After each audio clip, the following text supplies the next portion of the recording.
वक्रतुंड महाकाय सूर्यकोटि समप्रभ निर्विघ्नं कुरु मे देव सर्वकार्येषु सर्वदा। गुरुर्ब्रह्मा गुरुर्विष्णु गुरुर्देवो महेश्वरः गुरुर्साक्षात् परब्रह्म तस्मै श्री गुरवे नमः। हिंदू संस्कृतीत अग्नी ही देवता सर्वत्र पूजनीय आहे।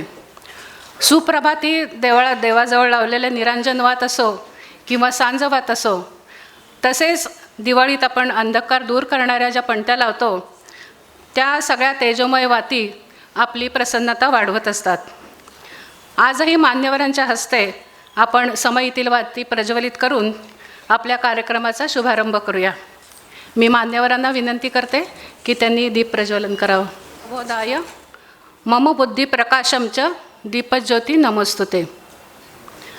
मान्यवर दीप प्रज्वलन करत आहेत। प्रत्येक पेटलेला दिवा आपापल्या क्षमतेच्या नुसार अवतीभोवतीचा अंधकार दूर करत असतो। आपल्या आयुष्यातलाही अंधकार दूर व्हावा, आपले आयुष्य लखलखीत व्हावे, उजळून निघावे ही मनीषा प्रत्येकाच्याच मनात असते। त्या पेटलेल्या दिव्याला साक्षी ठेवून आपण हीच प्रार्थना करूया की आमच्यातील तमभावना निघून जाऊ देत। आमच्या हाती घेतलेल्या प्रत्येक कार्याची उर्मी मनात सतत पेटती राहू दे आणि शांतपणे तेवणाऱ्या ज्योतीप्रमाणे मन शांत ठेवून दिव्यातील शेवटच्या थेंबापर्यंत कार्य करण्याची ऊर्जा आम्हाला मिळू दे। हे दीप प्रज्वलनाने आपण आता कैलासवासी अनघाताई ताटकेंच्या संकल्पनेतून आणि पुढाकाराने आम्ही 7-8 जणींनी नाशिकमधील पहिला मेमरी क्लब 15 साली स्थापन केला। आज अनघाताईंच्या स्मृती आमच्या मनात जागृत होत आहेत।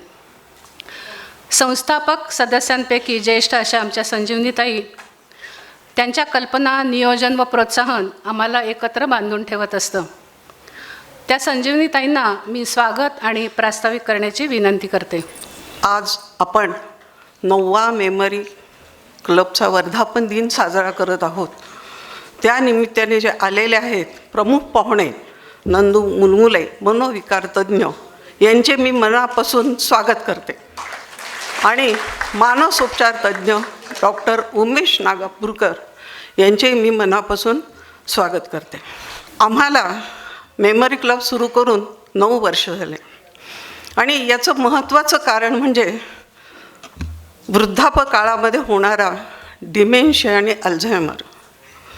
यासाठी मानसिक आरोग्य चांगलं राहावं, मेंदूची सक्षमता वाढावी, यासाठी आम्हाला अनेक डॉक्टरांनी, मनाच्या डॉक्टरांनी मार्गदर्शन केले। त्यांचे मी आता सुरुवातीला स्वागत आणि सत्कार करते। मेमरी क्लब खूप वेगळी कल्पना, उदात्त हेतू। आता जसं वासंतीने सांगितलं की कैलासवासी हा शब्द म्हणणंसुद्धा आम्हाला अवघड जातं। 1.5-2 वर्षापूर्वी आमच्यातनं अचानक ती निघून गेली अनघा, पण तिने हे मेमरी क्लबची जी कल्पना, खूप उदात्त हेतू त्याचा। आज ज्येष्ठ नागरिक दिन आहे, हे तुम्हाला माहिती आहे, जागतिक।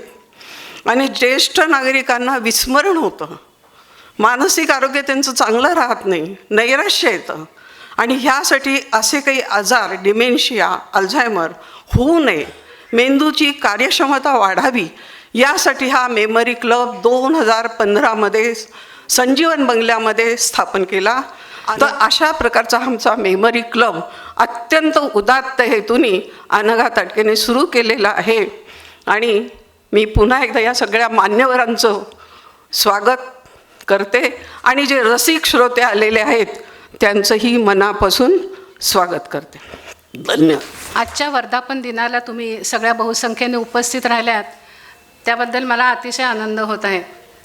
तर हे आम्ही वर्षभर जे जे करतो त्याचा अहवाल आता आमची एक मैत्रीण शिल्पा देशपांडे ती आता अहवाल वाचन करत आहे। सन्माननीय व्यासपीठ, आजच्या कार्यक्रमासाठीचे निमंत्रित सर्व मान्यवर, आजच्या प्रमुख पाहुण्यांचे भाषण ऐकण्यासाठी आलेले आणि मेमरी क्लबचे बद्दल आत्मीयता वाटणारे सर्व श्रोते, नमस्कार। आज आम्ही मेमरी क्लबचा 9वा वर्धापन दिन साजरा करतो आहे. मागे वळून बघताना तर गेल्या वर्षात काय काय केलं याचा थोडासा लेखाजोखा मी आता मांडणार आहे. मेमरी क्लब म्हणजे आठवणींचा मेळावा. गेल्या 8-9 वर्षांपासून आपण सगळ्यांनीच इतक्या सुंदर अविस्मरणीय आठवणी तयारही केल्या आहेत आणि आपल्या आठवणीत ठेवल्याही आहेत. हाच तर मेमरी क्लबचा मुख्य उद्देश आहे ना. या वर्षीचे घेतले गेलेले विशेष कार्यक्रम: अश्वपुराण हा घोड्याविषयीचा स्लाईड शो. सर्व गुण संपन्न अशा वासंती खाडिलकरने खूप छान पद्धतीने घेतला. देशोदेशीचे घोडे, त्यातील विभिन्नता, त्यांचे पुतळे, त्याचा अर्थ, त्याचे रंग, उपयुक्तता आणि त्याच्या किमती वगैरे विषयाचं विस्तृत ज्ञान आम्हाला करून दिलं. गुरुजी रुग्णालयात कार्यरत असलेले डॉक्टर गणेश जाधव मेंदूविकार तज्ज्ञ यांना आमंत्रित केलं होतं. ज्येष्ठांचे मेंदूविकार या विषयावर अतिशय सोप्या आणि सर्वसामान्य लोकांना समजेल अशा रीतीने माहिती दिली. नाशिकमधील अवकाश अभ्यासातलं ठळक नाव म्हणजे अपूर्वा जाखडी. यांनी अगदी सरळ सोप्या भाषेत स्लाईड शोच्या माध्यमातून आम्हाला आकाश सफर घडवली. महिला दिन 8 मार्च, त्यानिमित्ताने डॉक्टर वृंदा भार्गवे यांचे व्याख्यान झाले. स्त्रियांच्या सक्षमीकरणासाठी त्यांनी अनेक उपक्रम सांगितले. जागतिक योग दिन 21 जून, या योग दिनासाठी श्रीमती बोरा यांनी योग आपल्या जीवनातील अविभाज्य घटक आहे आणि असायलाच पाहिजे असे सांगून प्रात्यक्षिके आणि उपयुक्तता सांगितली. आषाढी एकादशीच्या निमित्ताने अवघा रंग एक झाला हा संगीत अभिवाचनाचा कार्यक्रम केला. पल्लवी पटवर्धन आणि तिचे 7 वारकरी यांनी पंढरपूरची पायी यात्रा आम्हाला घडवली. अंजली नारायणी एक दृष्टिबाधित भगिनी, त्या बँक कर्मचारी आहेत. अनेक अनुभवातून अंजलीताईंनी आपला जीवनप्रवास सांगितला. पुढचं वर्ष मेमरी क्लब दशकाचा टप्पा गाठणार आहे. त्यामुळे या दशकपूर्तीनिमित्त अनेक जरा हटके कार्यक्रम करण्याचा आमचा मानस आहे. त्यातीलच एक केअर गिव्हरवर विशेष काम करण्याचा संकल्प करतोय. आजारी व्यक्तींच्या रोज जवळ असणाऱ्या व्यक्तींना खूप त्रास सहन करावा लागतो. त्यांच्या शरीर आणि मनाचं आरोग्य जपणं गरजेचं असतं. हेच ते केअर गिव्हर. मी आता येथेच रजा घेते. धन्यवाद.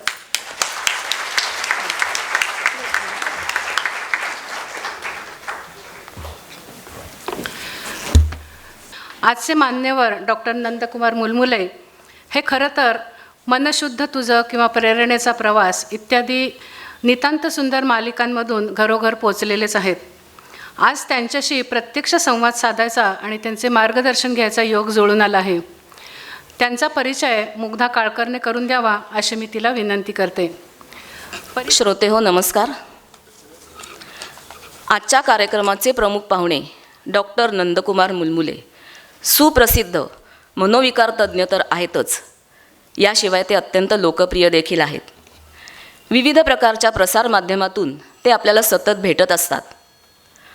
यूट्यूब, फेसबुक, व्याख्याने, चर्चासत्र, मुलाखत इत्यादीमुळे ते सर्व परिचित आहेत.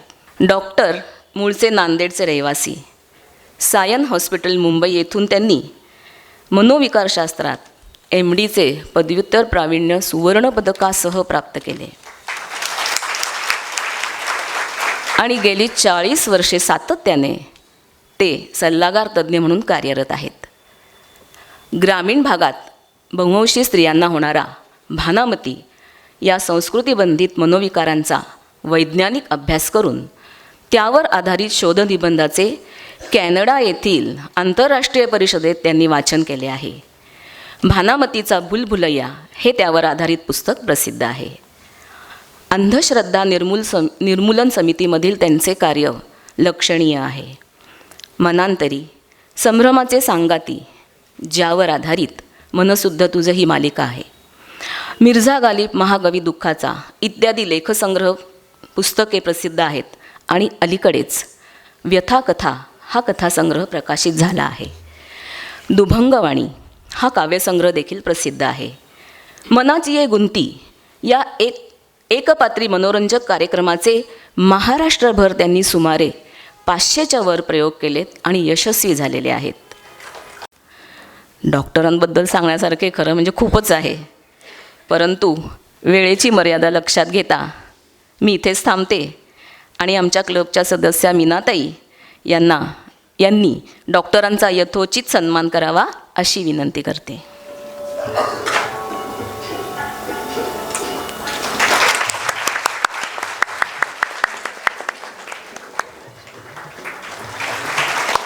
धन्यवाद मीनाताई.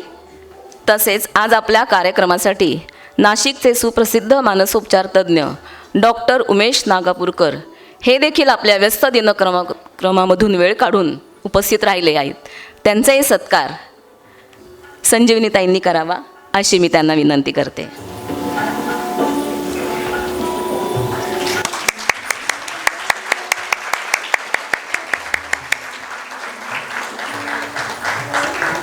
धन्यवाद.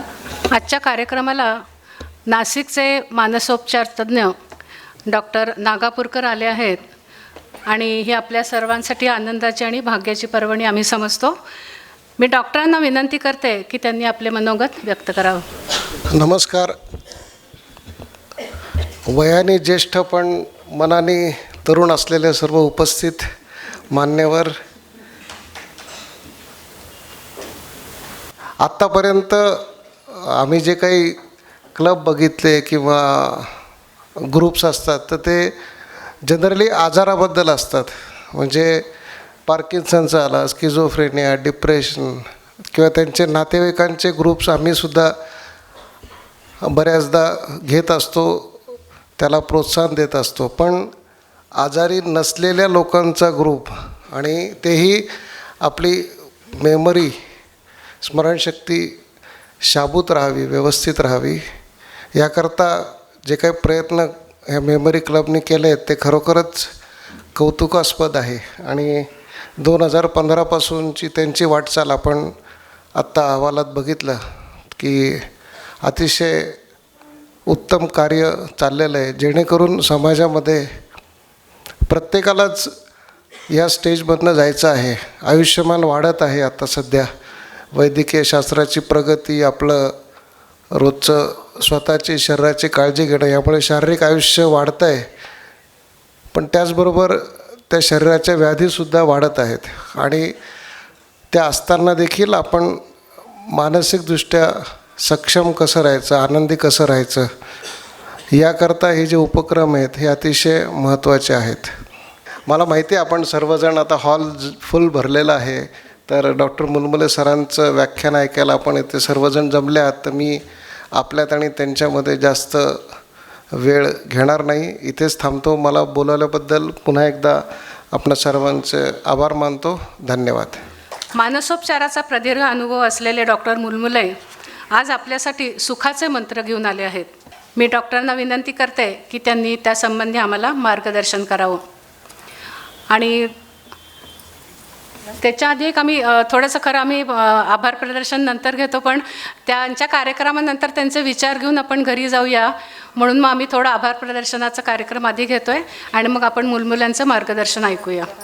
त्याच्यासाठी मी नीता चंद्रात्रीला आमंत्रण करते.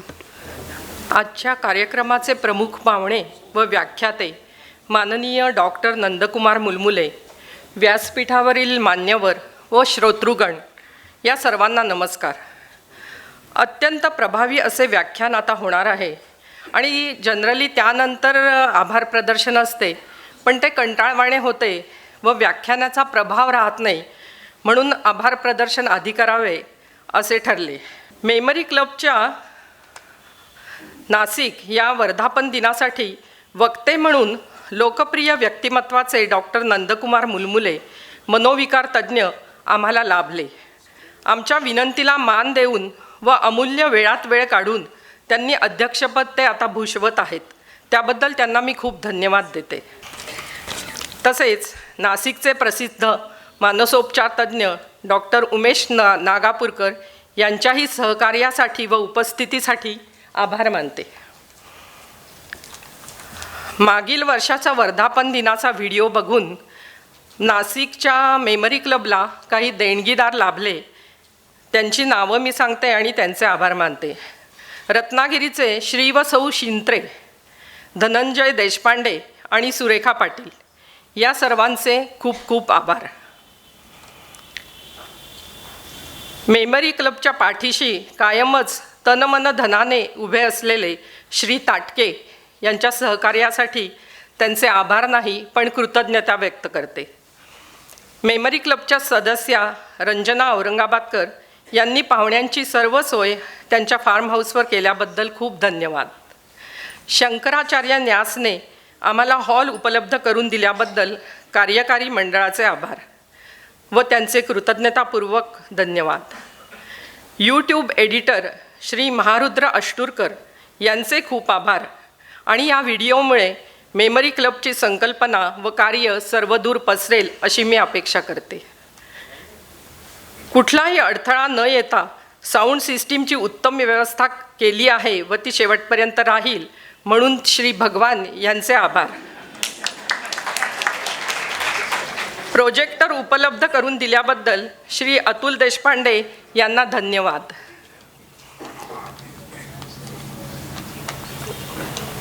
त्यानंतर नाशिकचे सुप्रसिद्ध न्यूरोलॉजिस्ट डॉक्टर महेश करंदीकर यांना उपस्थितीबद्दल त्यांचे मी आभार मानते. तसेच मानसोपचार तज्ज्ञ doctor Shirish Sule, doctor Rucha Sule, doctor Ganesh Jadhav यांनाही धन्यवाद देते. विशेष उपस्थिती माननीय मुख्यमंत्र्यांचे माजी मुख्य प्रसिद्धी अधिकारी श्री अजय आंबेकर व त्यांच्या सुविज्ञ पत्नी सह्याद्री दूरदर्शनवरील माजी वृत्तनिवेदिका सौ ज्योती आंबेकर यांचेही खूप आभार. आवडला मला आभार प्रदर्शनाचा कार्यक्रम की माझा कार्यक्रम झाला की काय हे मी विसरून गेलेलो आहे. मी फक्त आता मी कार्यक्रम संपला असं जाहीर करते असं त्या म्हणतील की काय अशी मला भीती वाटली. स्मरण संस्थेच्या वर्धापन दिनानिमित्त या स्मरण संस्थेचे सगळे सदस्य आणि आपण सारे इतरही रसिक इथे उपस्थित आहात, इतक्या प्रचंड संख्येने उपस्थित आहात. सुरुवातीला मीच तुम्हा सर्वांचे आभार मानतो आणि थोडासा प्रलंबित झालेला माझा कार्यक्रम सुरू करतो. अतिशय देखणं सभागृह आहे. कुर्तकोटी शंकराचार्य यांच्या स्मृतिप्रित्यर्थ बांधलेला हॉल आहे. तिथे कार्यक्रम करायला मिळणं हाही एक भाग्याचा योग आहे. आणि नाशिकला याच्यापूर्वी मी बरेचदा येऊन गेलो, पण आजचा सगळा माहोल काही वेगळाच आहे. आणि खरीच गोष्ट आहे की सुरुवातीला मी मेमरी क्लब हे नाव ऐकल्याच्यानंतर माझ्या डोक्यात काही प्रकाश पडला नाही. पूर्वीच्या काळी जसा सुरुवातीला उल्लेख झाला की हास्य क्लब निघाले होते, त्या काळी मला ही कल्पना फार विचित्र वाटली की जबरदस्तीने लोकांना हसवून घ्यावं लागतं लोकांकडनं. कारण कारणाशिवाय हसतो तो वेडा असं आमच्या दृष्टीने. पण मग लोक हसणं विसरत चाललेले आहेत. ही गोष्ट खरी आहे की लोकांना जबरदस्तीने का होईना त्या कृती करायला लावणं आणि त्यांना त्यांच्या याच्यातून काय मिळत असेल ऊर्जा ती. त्याचप्रमाणे जसजसं वय वाढत जातं तशी आपली स्मरणशक्ती तल्लख होत राहिली पाहिजे आणि ती घासून पुसून लख्ख करत राहिलं पाहिजे, हे लोक विसरून चाललेले आहेत. त्याचं विस्मरण होऊ नये म्हणून स्मरण संस्था स्थापन करणं ही किती छान कल्पना आहे. आणि ही गोष्ट अत्यंत वैज्ञानिक आहे, त्याला फार वैज्ञानिक पाया आहे की जोवर माणसाचं स्मरण कायम आहे. म्हणून ईशावास्योपनिषदामध्ये मंत्र आहे, अग्नेनय सुपथाराय अस्मान विश्वानि देव वयुनानि विद्वान. पुढचा एक मंत्र आहे की वायुरनिलम अमृतम अथेदम भस्मांतम शरीरम क्रतो स्मर कृतम स्मर क्रतो स्मर कृतम स्मर. की माझं शरीर भस्म होईपर्यंत, ते वायूमध्ये मिसळून जाईपर्यंत मी केलेल्या कृत्याचं स्मरण करत राहा, माझ्या कृत्याचं स्मरण राहू, आणि अखेरपर्यंत आपलं स्मरण म्हणजे काय म्हणतात, आता या गोष्टी अशा वेळी कराव्या की करू नये मला माहीत नाही, परंतु वेदांमध्ये फार सुंदर आहे की मृत्यू कसा यावा, तो दिवसा यावा, उजेडी यावा, अखेरपर्यंत आपलं स्मरण कायम असावं. ते दरवेळी सगळ्यांना शक्य होत नाही आहे, पण स्मरणाचं आणि स्मरणशक्तीचं आणि मेमरीचं महत्त्व ठसवण्यासाठी या काही गोष्टी मला अचानक आठवल्या आणि थोडासा जरा वेळही घालवायचा होता हे आपलं लॅपटॉप आणि हे सगळं सुस्थिर होईपर्यंत. हाही एक भाग तुमच्या लक्षात आला असेल. आणि सुरुवात करतो कार्यक्रमाला.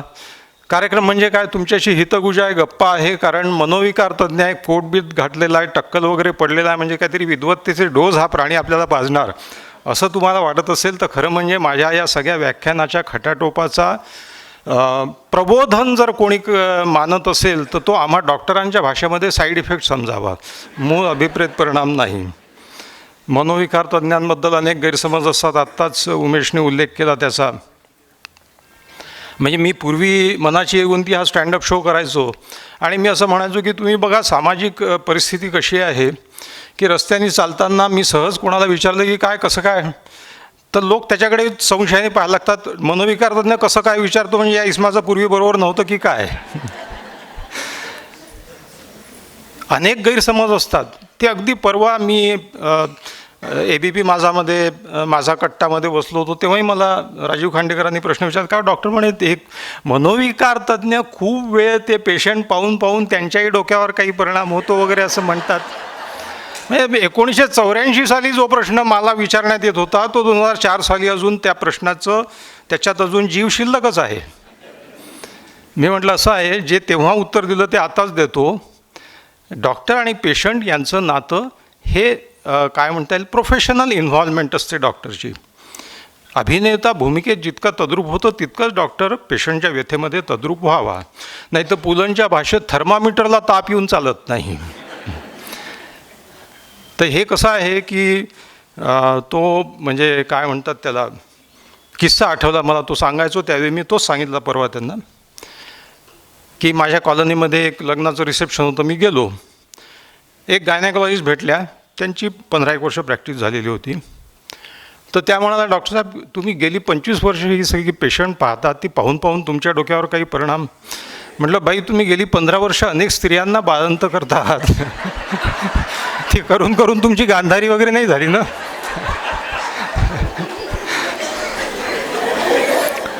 पण डॉक्टर आणि पेशंटचं नातं कसं असतं, एक शायर छान सांगून गेला आहे, तो असं म्हणतो की हम उनके गम में इतना रोए कि उसके तालाब बन गए और वो कमबख्त ऐसे निकले की उसमें नहा के चल दिए. डॉक्टरला तेवढंच इन्व्हॉल्व व्हावं लागतं.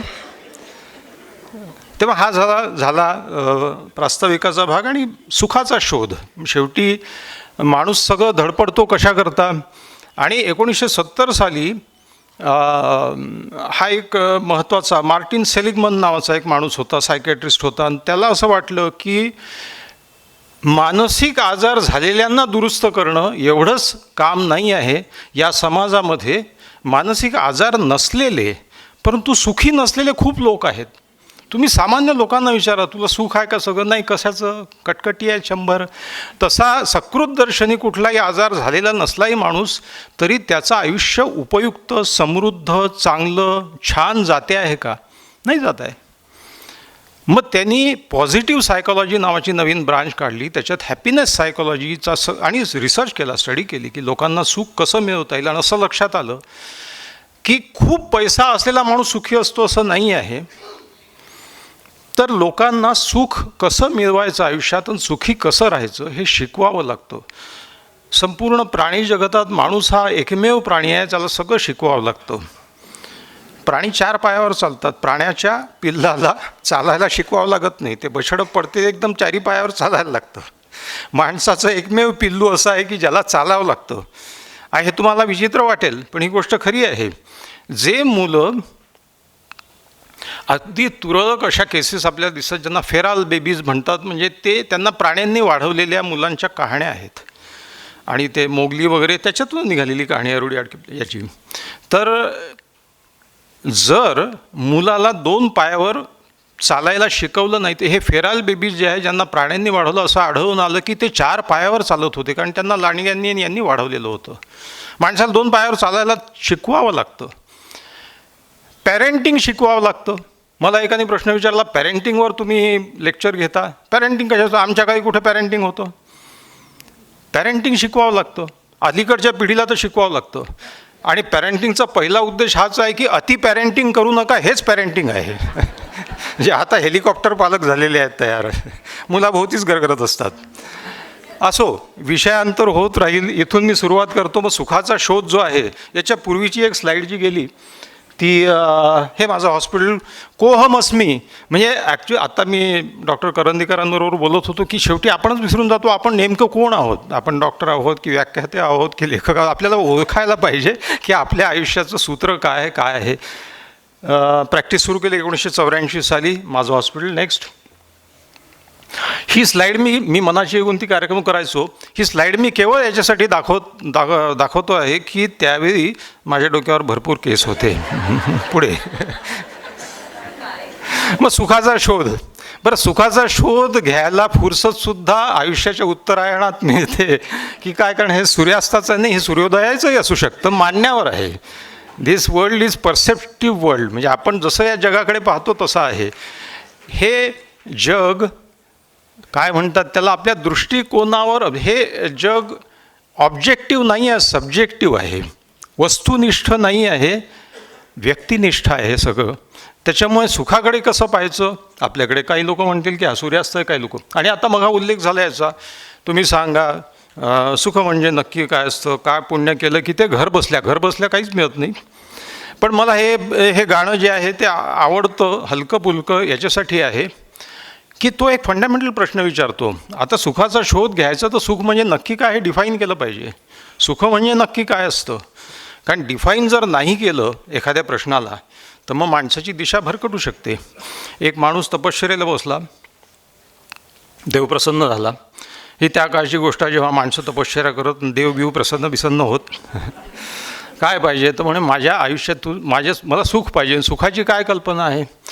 तर म्हणे माझ्या सुखाची कल्पना म्हणजे माझ्याजवळ भरपूर पैशांनी भरलेली पिशवी असावी आणि भोवताली खूप स्त्रिया असाव्यात. तथास्तु म्हटलं देवानी. दुसऱ्या दिवशी स्वप्नातून जागा झाला, पाहतो तो लेडीज बसचा कंडक्टर झाला होता.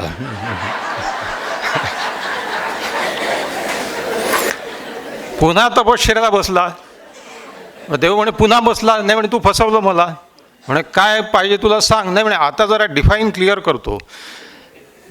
निराशार समुद्र असावा, हिरवगार पाचूसारखं बेट असावं आणि छान फुलं वगैरे असावे, हवा झुळझुळ वाहत असावी आणि जगातल्या सगळ्यात उत्तम स्त्रीच्या मांडीवर डोकं टेकलेला मी मस्त निवांत झोपलेला असावा. दुसऱ्या दिवशी जागा झाला मदर टेरेसाच्या मांडीवर.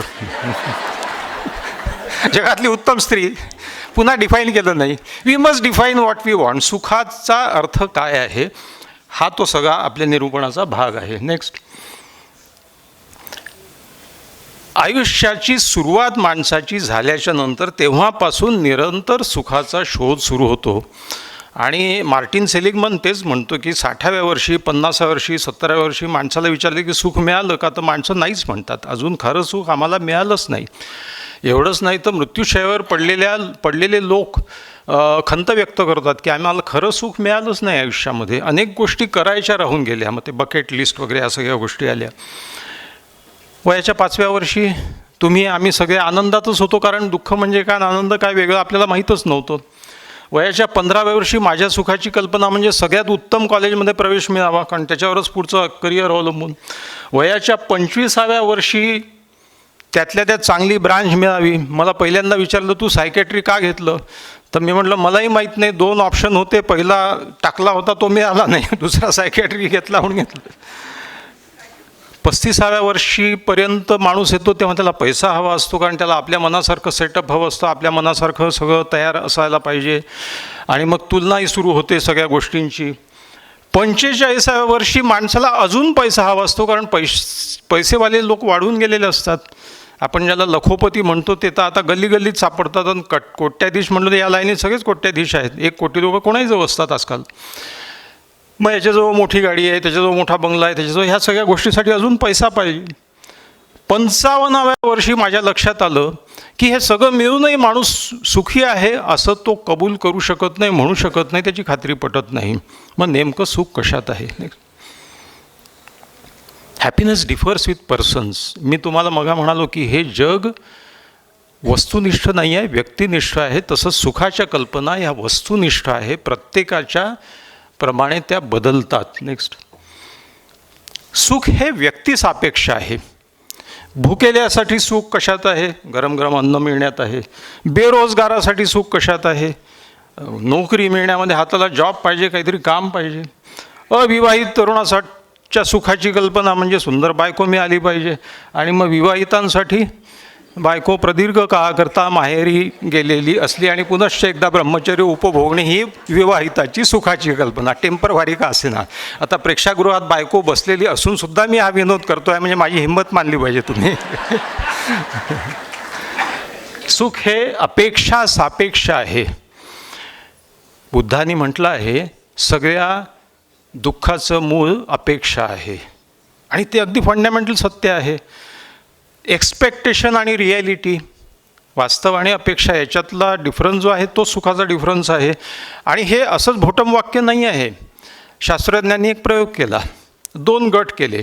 एका गटाला सांगितलं की तुम्हाला लॉटरी सिस्टमनी तुमचा नंबर लागला आणि तुम्हाला 5,000 रुपये मिळणार आहेत. आणि दुसऱ्या गटाला सांगितलं की तुम्हाला एका गटाला सांगितलं की तुम्हाला 2,500 रुपये मिळणार आहेत आणि दुसऱ्या गटाला सांगितलं की तुम्हाला लॉटरी सिस्टमनी नंबर लागला आहे, तुम्हाला 7,500 रुपये मिळणार आहेत, फुकटच. 1 तासमध्ये जाऊ दिला, त्यांच्या सगळ्या अपेक्षा वगैरे तयार झाल्या. मग 1 तासाने येऊन सांगितलं, 2,500वाल्या गटाला सांगितलं की अजून स्पॉन्सर्स वाढल्यामुळे तुमची रक्कम आता 5,000 झाली आहे, तुम्हाला 5,000 मिळाल. आणि ज्यांना 7,500 सांगितलं होतं त्यांना येऊन सांगितलं की स्पॉन्सर्स कमी झाल्यामुळे तुमची रक्कम तुम्हाला आता 5,000. दोघांनाही फुकटच मिळणार, दोघांनाही गटांना 5,000च मिळाले. 2,500वाले खुश झाले आधीपेक्षा जास्त आणि 7,500 मिळणार होते त्यावर 5,000 मिळाले का? अबे फुकट मिळाले ना तुला? नाही, पण ते 7,500ची अपेक्षा होती ना, तो 12 तिथपर्यंत गेला होता. माझ्या मित्रांनी एक प्लॉट घेतला, 5 लाखात प्लॉट घेतला, गावाच्या खूप दूर बाहेर. आणि काही दिवसानंतर रिअल इस्टेटमध्ये बूम आलं आणि तो प्लॉट 25 लाखाला विकल्या गेला. 5 लाखाचे 25 लाख झाले. मस्त डील झाला चांगला. मला वाटलं हा आनंदात असेल, तर तो दुर्मुखलेल्या तोंडाने यायला दिसला महिनाभरानंतर. म्हटलं का बरं, काय झालं? काही नाही म्हणे, बाजूचा प्लॉट 30 लाखाला विकल्या गेला म्हणे. मी घाई केली. म्हटलं 5चे 25 झाले, याच्यात आनंद नाही आहे. He is sensing loss in profit. माणसाला दुःखी व्हायला काही कारणच लागत नाही. माणसं कशा कशा कारणामुळे दुःखी होतात. Next slide. आता ज्येष्ठ नागरिकच येणार व्याख्यानाला धरून मी ही स्लाईड तयार केलेली आहे. दिल ही तो हे नावाचा सिनेमा अनेकांना आठवत असेल. राज कपूर आणि नूतन होती. अतिशय सुंदर गाणे, रोशनचं संगीत होतं. त्याच्यात एक गाणं आहे, तुम अगर मुझको न चाहो तो कोई बात नहीं, तुम किसी गैर को चाहोगी तो मुश्किल होगी. अब अगर मेल नहीं है तो जुदाई भी नहीं, बात तोड़ी भी नहीं, तुमने बनाई भी नहीं. ये बहाना ही बहुत है मेरे जीने के लिए, तुम अगर मेरी नहीं हो तो पराई भी नहीं. मेरे गम में ना करा हो तो कोई बात नहीं, गैर के गम में करा होगी तो मुश्किल होगी. म्हणजे माझी नाही झाली तर चालेल, पण दुसऱ्याला कधी आनंद. माणसाच्या सुखाच्या इतक्या विचित्र कल्पना आहे की मला नाही मिळालं तर चालेल, पण शेजारच्या माणसाला मिळालं नको. पेंडसे आणि पोंगशे आणि स्थळ पुणे शेजारी. पोंगशाला लागली 1 कोटी रुपयाची लॉटरी. पेंडसे भयंकर आनंदात आला. प्रत्येकाला सांगायला लागला पोंगशाला 1 कोटीचं तिकीट लागलं, 1 कोटीची लॉटरी लागली. त्यामुळे पोंगशाला लागली, तुला कसला आनंद होतो आहे? त्यामुळे सकाळपासून त्याला तिकीटच सापडत नाही आहे.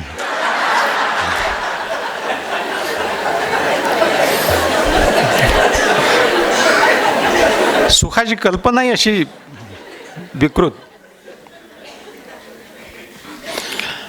सुख हा सर्वसाधारण शब्द आपण वापरतो आहोत, पण थोडंसं विचार केल्यावर, थोडंसं चिंतन केल्यानंतर माझ्या लक्षात आलं की ह्या गोष्टी थोडा असॉर्ट करता येतील. बघा, हे एक माझं चिंतन आहे की सुख म्हणण्यापेक्षा you go through 4 stages of life. जसं आपल्या याच्यामध्ये 4 आश्रम सांगितलेले आहेत किंवा 4 स्थिती सांगितल्या आहेत, तसं माणूस या टप्प्यातून जातो जिथे सुखाचा शोध वेगवेगळ्या नावाखाली तो घेत असतो.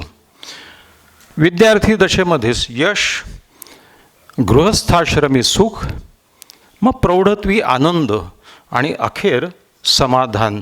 ह्या सगळ्या गोष्टी सबगोलंकारी सुख या नावाखाली सांगता येतील.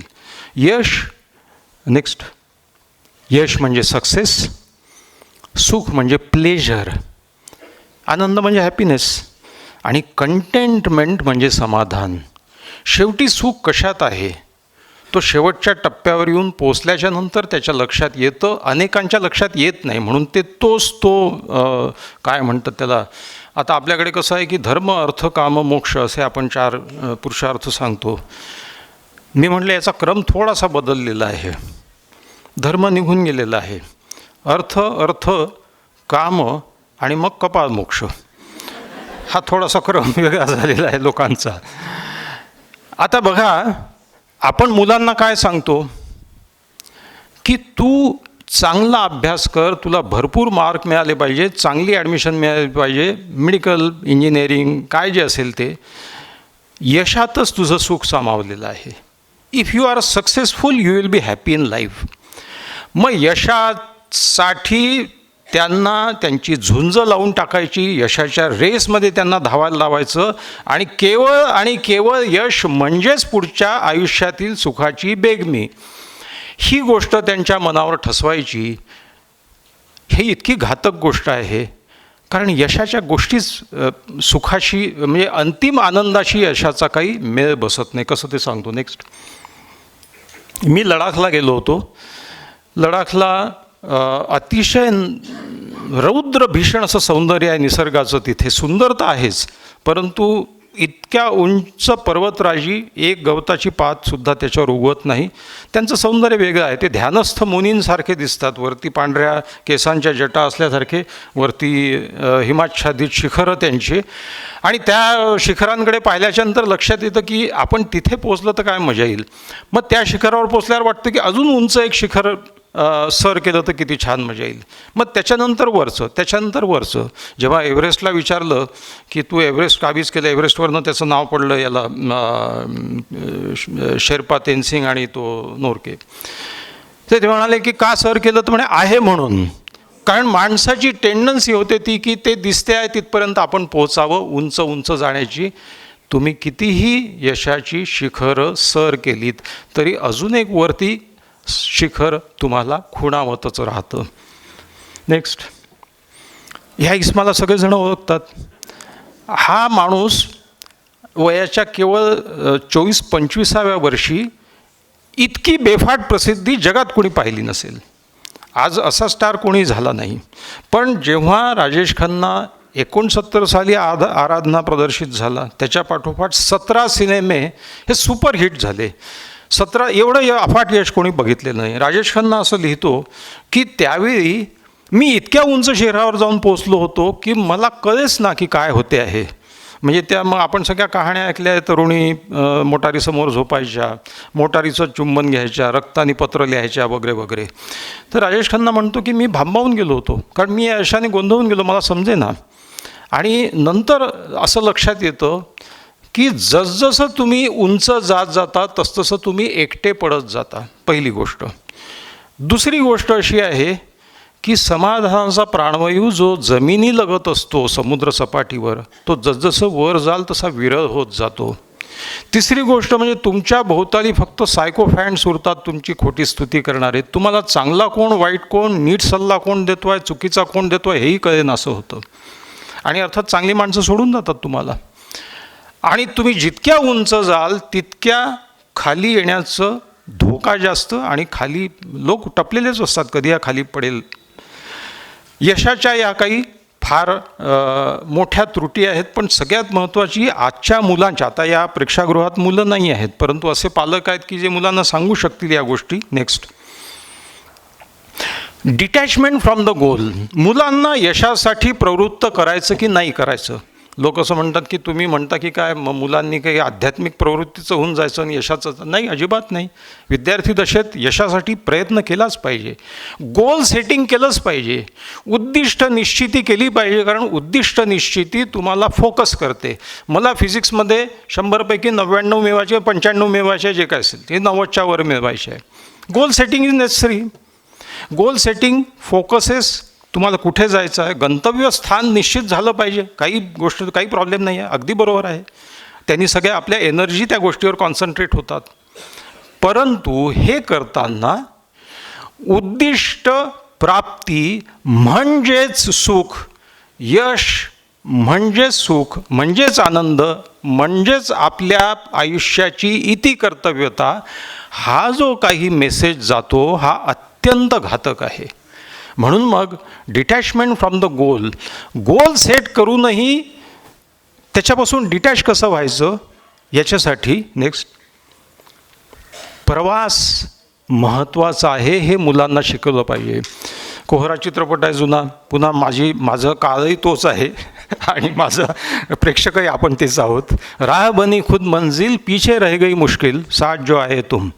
गुलजारला कोणीतरी विचारलं की क्या मंजिल मायने रखती है या सफ़र मायने रखता है, तर गुलजार असं म्हणाले की ना मंजिल न सफ़र, हम सफ़र मायने रखता है. तुमच्यासोबत कोण आहे, तुमचा प्रवास आनंदाचा करणारे मित्रमंडळी आहेत का, आप्तस्वकीय आहेत का, ही फार महत्त्वाची गोष्ट आहे. हे लोक विसरून जातात. विद्यार्थ्यांच्या बाबतीत काय आहे, एक गोल सेट केलं, फिजिक्समध्ये 100पैकी 90च्या वर मार्क मिळवायचे, चांगली गोष्ट आहे. फिजिक्सचा झटून अभ्यास करायचा आहे, चांगली गोष्ट आहे. पण हा करताना तो जर सतत या गोष्टीचा विचार करत असेल की नाही मिळाले तर काय, नाही मिळाले तर काय. समजा हा मुलगा फिजिक्सचा झटून अभ्यास करायला लागला आणि थोडंही अवांतर वाचायला लागला, तर लगेच काय सांगतो तो कोचिंग क्लासवाला, हे फालतू वाचू नको, याच्यावर वेळ घालवू नको, हे परीक्षेत येत नाही. हे गोल ओरिएंटेड होऊन जातं सगळं. दुसरी गोष्ट, तो प्रवास एन्जॉय करतो आहे का, याच्याकडे कोणीच पाहत नाही की त्याला फिजिक्स शिकताना आनंद होतो आहे का, त्याला काहीतरी नवीन शिकायला मिळते अशी भावना येते आहे का, तो जोम उत्साह आहे का. तो जोम उत्साह केव्हा येईल, जेव्हा त्याच्या डोक्यावरचं हे दडपण जाईल की मला 90पेक्षा वर मिळालेच पाहिजे. नाही, ते नाही डोळ्यासमोर ठेवायचं. मग आपण ज्या इतक्या वर्षापासून सांगतो नेक्स्ट, प्रवास कसा एन्जॉय करायचं शिकावं. लोकमान्य टिळकांनी गीता रहस्य लिहिलं. गीता रहस्य म्हणजे मी एक दिवशी, आता लायब्ररीची अवस्था आम्ही सकाळी चर्चा करत होतो, लायब्ररीज म्हणजे वाचनालयांची अवस्था अशी झालेली आहे, वाचनालयच कम. म्हणजे मी असं वाचलं परवा की महाराष्ट्रामध्ये एकूण 30 जिल्हे आहेत, त्याच्यापैकी फक्त 16 जिल्ह्यांमध्ये ललित पुस्तकं विकली जातात. बाकीच्या सगळ्या जिल्ह्यांमध्ये ललित पुस्तकांची दुकानच नाही आहे साहित्याची. आणि मग तो सगळा फार वेगळा भाग आहे. पण सांगायचं तर गीता रहस्य मागायला गेलो एका ग्रंथालयात, तर त्यांनी रहस्यकथेच्या कक्षामध्ये गीता रहस्य ठेवला होता. म्हणजे बाबूराव आंबेडकरच्या मांडीला लावून ती कारण लायब्ररीयन असे आलेले आहेत, रहस्यकथा आहे ती. गीता रहस्याच्या प्रस्तावनेमध्ये टिळक असं म्हणतात की हा ग्रंथ वाचकांच्या हाती देताना मला अतिशय दुःख होते आहे.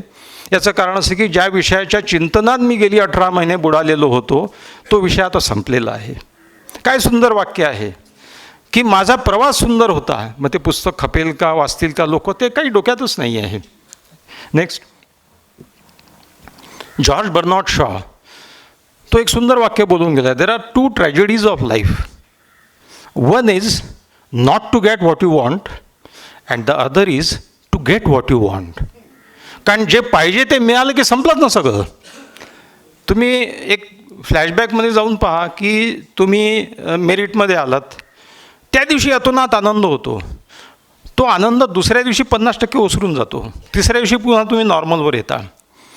एखादी वाईट घटना घडली तरी नॉर्मलवर येता, नाही आले तरी येता.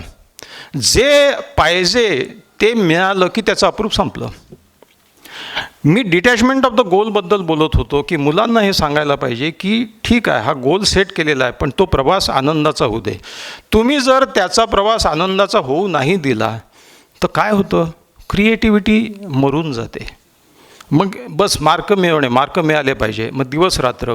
आणि जर मुलगा ते उद्दिष्ट साध्य करण्याच्या प्रवासामध्ये बेचैन होत असला, त्याचा जीव खालीवर होत असला, तर त्याला उद्दिष्ट प्राप्ती होऊ शकणार नाही. झाली तरी तो ते एन्जॉय नाही करणार. संपली बाबा एकदाची परीक्षा. मग काय अर्थ आहे त्याला? कशालाच अर्थ नाही आहे. नेक्स्ट, सगळं सर्वसामान्य श्लोक आहे कर्मण्य. मग दुसरी ओळ मला फार महत्त्वाची वाटते.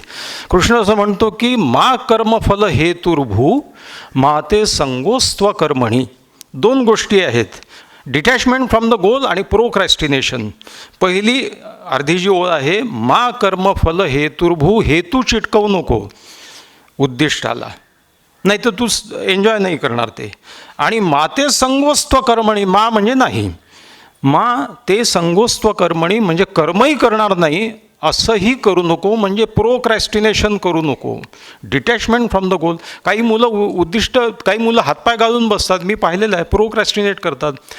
मग मी ड्रॉपच घेतला तर मग प्रश्नच येणार नाही ना, तुला मार्क मिळालेच नाही, तुझं गोल हुकला आणि तू क्रॅक नाही करता आलं तुला वगैरे वगैरे. हातपाय गळून जातात त्यांचे. मित्रो, इतका भयानक विषय आहे की कोटा नावाच्या गावी वर्षाकाठी 25 ते 27 मुलं, 2023 साली 27 मुलांनी आत्महत्या केली. 15 दिवसाला एक मुलगा स्वतःला लटकवून घेत होता, केवळ या गोष्टीसाठी की मला हे नाही जमणार. हे काही मृत्यूचं मरण ओढवून घेण्याचं वय नाही आहे. एका मुलीने आत्महत्या केली, तिने चिठ्ठी लिहून ठेवली की बाबा मला माफ करा, मी तुमची इच्छा आकांक्षा तुमच्या अपेक्षा पूर्ण करू शकत नाही. किती भयानक वाक्य आहे. कुठल्या आकांक्षेला त्यांना भरीला घालतात तुम्ही की मृत्यू बरा वाटावा? म्हणजे काही समजतच नाही कुठलं गोल सेटिंग आणि कशाचं यू मस्ट डू इट. या पॉझिटिव्हवाल्यांबद्दल मला फार हे आहे, पॉझिटिव्ह थिंकिंग कशाचं काहीतरी. काय आयुष्य कुठे एवढं पॉझिटिव्ह? आयुष्य पॉझिटिव्ह नाही, निगेटिव्ह नाही आहे. निसर्ग आहे तसा आहे, तो दुष्ट नाही, सुष्ट नाही, चांगला नाही, वाईट नाही, तो आहे तसा आहे. Yes, you must do it. ती काउन्सिलिंगला बाई जाते, अहो माझी सासू फार खाष्ट आहे, ती मला शिव्या देते, नवराही नीट वागत नाही, पोरं ऐकत नाही माझे वगैरे.